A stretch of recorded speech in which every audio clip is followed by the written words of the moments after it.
तो दोस्तों आज हम फिर से आपके लिए लेकर आए हैं देश दुनिया की तमाम ताज़ा बड़ी खबरें। सबसे पहली बड़ी खबर में आपको बताएंगे कि इजराइल हमास जंग के बीच फिलिस्तीनी मुसलमानों के समर्थन में उतरा यूएई ने फिलिस्तीनी मुसलमानों की गाजा पट्टी में मदद का किया ऐलान। इजराइल की नहीं मानी बात।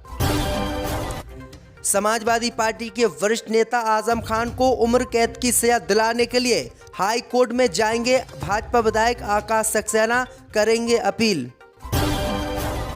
इजराइल हमास युद्ध के बीच तुर्की में दागिस्तान जैसा हमला।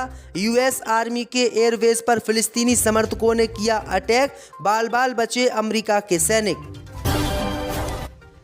असुद्दीन ओवैसी ने बीजेपी आरएसएस पर लगाया बाबरी मस्जिद तोड़वाने का आरोप। कहा कांग्रेस ने 70 साल मुसलमानों को बनाया बेवकूफ। इजराइल हमास जंग के बीच ईरान के नेताओं ने हमास के नेताओं से की गुपचुप तरीके से मुलाकात। मिसाइल हथियार देने का किया ऐलान। इजराइल हमास जंग के बीच मुस्लिम देशों में अमेरिका ने भेजी एक और परमाणु पनडुब्बी।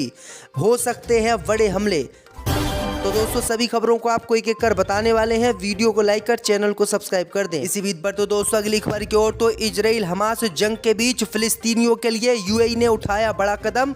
गाजा पट्टी में लॉन्च किया ऑपरेशन गैलेंट नाइट 3। दोस्तों आपको बता दें कि इजराइल और हमास की जंग इस समय जारी है। इसी जंग में इजराइल के खिलाफ कदम उठाते हुए फिलिस्तीनी मुसलमानों के लिए यूएई ने मदद का ऐलान किया है। दरअसल आपको बता दें कि यूएई ने फिलिस्तीन में ऑपरेशन गैलेंट नाइट 3 लॉन्च किया है, जिसके लॉन्च होने के बाद इजराइल बुरी तरीके से इजराइल से नाराज हो गया है।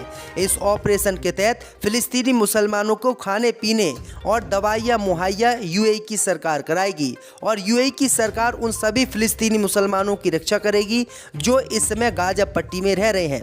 वहीं आपको बता दें कि मुस्लिम देश यूएई के इस कदम से इजराइल नाराज हो गया है। इजराइल कह रहा है कि फिलिस्तीन में जो फिलिस्तीन के लोग हैं जो गाजा पट्टी में रह रहे हैं उनकी कोई भी देश मदद ना करे, लेकिन यूएई ने इजराइल का विरोध करते हुए फिलिस्तीनियों की मदद गाजा पट्टी में करने का ऐलान खुले तौर पर कर दिया है। इसी बीच पर तो दोस्तों अगली खबर की ओर तो आजम खान को उम्र कैद की सजा दिलाने के लिए भाजपा सांसद जाएंगे हाई कोर्ट करेंगे अपील। दोस्तों आपको बता दें कि अब्दुल्ला आजम खान के 2 जन्म प्रमाण पत्र के मामले में बेटे और पत्नी समेत 7 साल की सजा काट रहे सपा नेता आजम खान की मुश्किलें और बढ़ सकती हैं। रामपुर से भाजपा विधायक आकाश सक्सेना सपा नेता के परिवार को उम्र कैद की सजा दिलाने के लिए अपील हाई कोर्ट में करेंगे। सपा के वरिष्ठ नेता आजम खान की मुश्किलें कम होने का नाम नहीं ले रही हैं।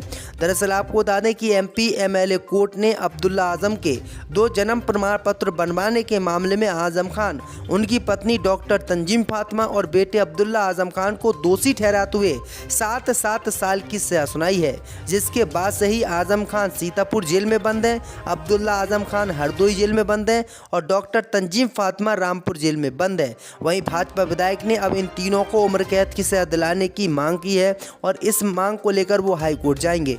इसी बीच पर तो दोस्तों अगली खबर की ओर तो ईरान के शीर्ष नेता ने हमास के नेता से की गुपचुप तरीके से मुलाकात, दिया खुलकर समर्थन। दोस्तों आपको बता दें कि ईरान के सर्वोच्च नेता अली खामनेई ने हाल ही में हमास नेता इस्माइल हानिया के साथ एक बैठक में इजराइल के खिलाफ फिलिस्तीनी प्रतिरोध बलों का समर्थन करने के अपने देश की स्थायी नीति पर जोर दिया है।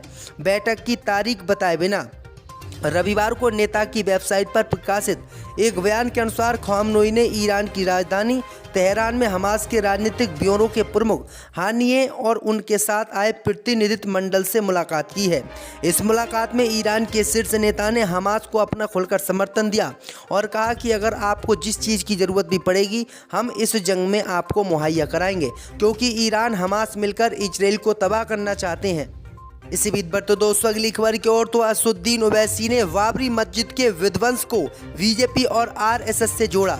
दोस्तों आपको बता दें कि राम मंदिर को लेकर एएमएम के नेता असुद्दीन ओवैसी के बयान पर अयोध्या हनुमानगढ़ी के महंत राजू दास ने हमला बोला है।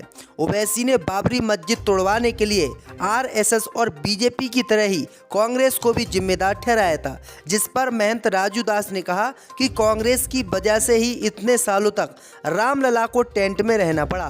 कांग्रेस चाहती तो बहुत पहले ही इस विवाद का हल निकल चुका होता। ओवैसी का बाबर प्रेम ठीक नहीं है। महंत राजू दास ने ओवैसी के बयान पर पलटवार करते हुए कहा कि बाबर एक विदेशी आक्रांता था, आक्रमणकारी था, लुटेरा था, बलात्कारी था। बाबर से इतना प्रेम आखिरकार ओवैसी को क्यों है?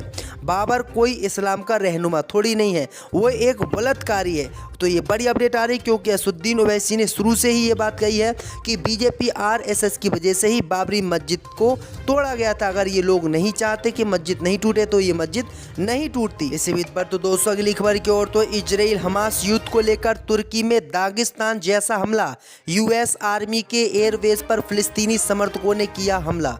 जय दोस्तों, आपको बता दें कि हमास और इजराइल के बीच जारी जंग को 1 महीना पूरा होने वाला है। दुनिया भर में इस जंग के विरोध में सड़कों पर विरोध प्रदर्शन हो रहे हैं। अमेरिका द्वारा इजराइल को समर्थन दिए जाने के विरोध में वहां पर भी जमकर विरोध प्रदर्शन हो रहे हैं।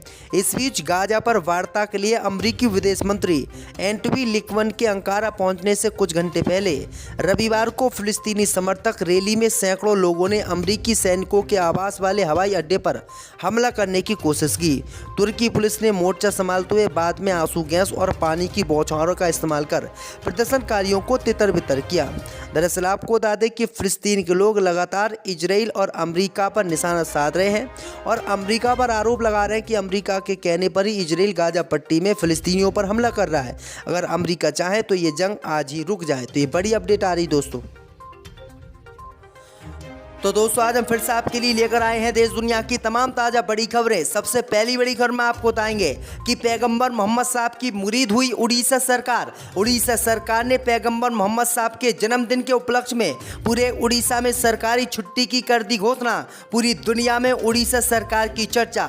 वहीं आपको बताएंगे दोस्तों कि हिंदू वोट लेने के लिए बीजेपी राम मंदिर पर कराएगी बम से हमला, मुसलमानों पर लगाएगी आरोप। कांग्रेस पार्टी ने किया खुलासा, कहा हिंदू मुस्लिम रहे भाई भाई बनकर। वहीं आपको बताएंगे दोस्तों कि पाकिस्तान से कलियर शरीफ उर्स में शामिल होने के लिए आने वाले जायरीनों को गंगा जल और गीता भेंट करेगी उत्तराखंड की सरकार, मुख्यमंत्री ने किया ऐलान। वहीं आपको बताएंगे दोस्तों कि लोकसभा चुनाव से पहले हरियाणा में बीजेपी को लगा बड़ा झटका, पूर्व मंत्री ने छोड़ी पार्टी, कांग्रेस में होंगे शामिल। वहीं आपको बताएंगे दोस्तों कि दिल्ली में बीजेपी के खिलाफ धरना प्रदर्शन करने के लिए ममता बनर्जी ने पूरी ट्रेन की बुक, भाजपा ने खर्च पर उठाए सवाल। वहीं आपको बताएंगे दोस्तों कि राम मंदिर के दर्शन करने के लिए अयोध्या आएंगे राहुल गांधी। राहुल की टीम के सदस्यों ने बाबा से अयोध्या में की मुलाकात। तो दोस्तों सभी खबरों को आपको एक एक कर बताने वाले हैं। वीडियो को लाइक कर चैनल को सब्सक्राइब कर दें। इसी बीच पर तो दोस्तों अगली खबर की ओर, तो उड़ीसा सरकार पैगंबर मोहम्मद साहब की हुई फैन। पैगंबर मोहम्मद साहब के जन्मदिन के उपलक्ष्य में पब्लिक हॉलीडे की घोषणा। जब दोस्तों आपको बता दें कि उड़ीसा सरकार पैगंबर मोहम्मद की मुरीद हो गई है। दरअसल आपको बता दें कि उड़ीसा सरकार ने पैगंबर मोहम्मद साहब के जन्मदिन के उपलक्ष्य में आधिकारिक छुट्टी रखने का ऐलान किया है। आपको बता दें कि मोहम्मद साहब का जन्मदिन 29 सितंबर को मुस्लिम समुदाय के लोग अपने धार्मिक तरीके से मनाएंगे।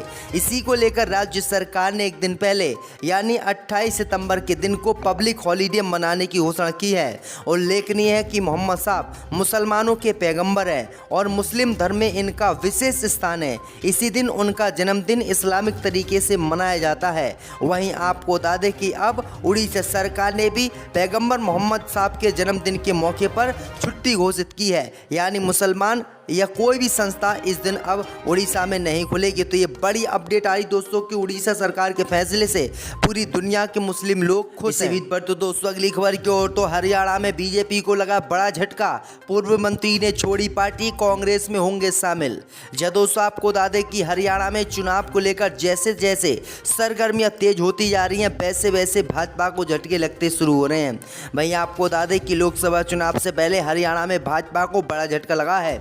दरअसल आपको बता दें कि पूर्व मंत्री और बीजेपी नेता जगदीश यादव ने अब बीजेपी छोड़ दी है। साल 2019 के चुनाव से पहले उन्होंने बीजेपी ज्वाइन की थी, लेकिन अब उन्होंने 2024 के लोकसभा चुनाव से पहले बीजेपी को छोड़ने का ऐलान किया है। वहीं आपको बता दें कि बुधवार को वो कांग्रेस पार्टी का दामन थामने वाले हैं।